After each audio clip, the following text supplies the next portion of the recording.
আমার দ্বিতীয় শ্রেণীর শিক্ষার্থীরা দেখো, স্যার এখানে তোমাদের বলবে 68 পৃষ্ঠায় একটা প্রশ্নের অঙ্ক এখানে লিখছি। দেখো, একটি বিদ্যালয়ে 542 জন শিক্ষার্থী আছে। একটা বিদ্যালয়ে শিক্ষার্থী আছে কতজন? 542 জন। ছাত্রীর সংখ্যা 290 জন। ছাত্রীর সংখ্যা, বিদ্যালয়ে ছাত্রের সংখ্যা কত? তোমাদের শ্রেণীকক্ষে ছাত্র আর ছাত্রী দুইটা মিলেই তো তোমরা আসো না? হ্যাঁ, তো ওখানে শিক্ষার্থী মানে ছাত্র ছাত্রী, তো মোট হলো 542 জন। ওখান থেকে 290 জন হলো কি ছাত্রী।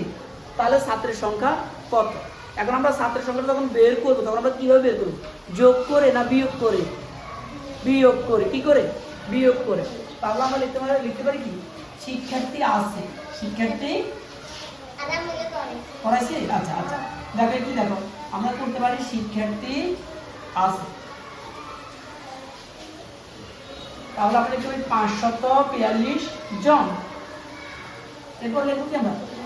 ছাত্রী সংখ্যা। ছাত্রীর সংখ্যা, ছাত্রীর সংখ্যা কতজন বলো? 290 জন। তাহলে আমরা যখন শিক্ষার্থীর সংখ্যা থেকে ছাত্রীর সংখ্যা আমরা ভাগ করে দিব তখন আমাদের কি থাকবে? ছাত্রের সংখ্যা।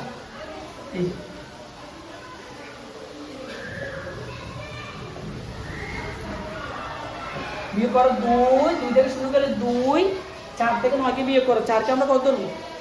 14। কত? 14। 14 থেকে 9 বিয়োগ করে দাও। 10, 11, 12, 13, 14। কত থাকে? 5। কত থাকে? 5। এখন ওই যে 4 তে তুমি 14 ধরছো, 1, 2 আর 1 3, 5 থেকে 3 বিয়োগ করে দাও। 4, 5, 2 থাকে। তাহলে শিক্ষার্থীর ছাত্রীর সংখ্যা কতজন? 252 জন। 252 জন।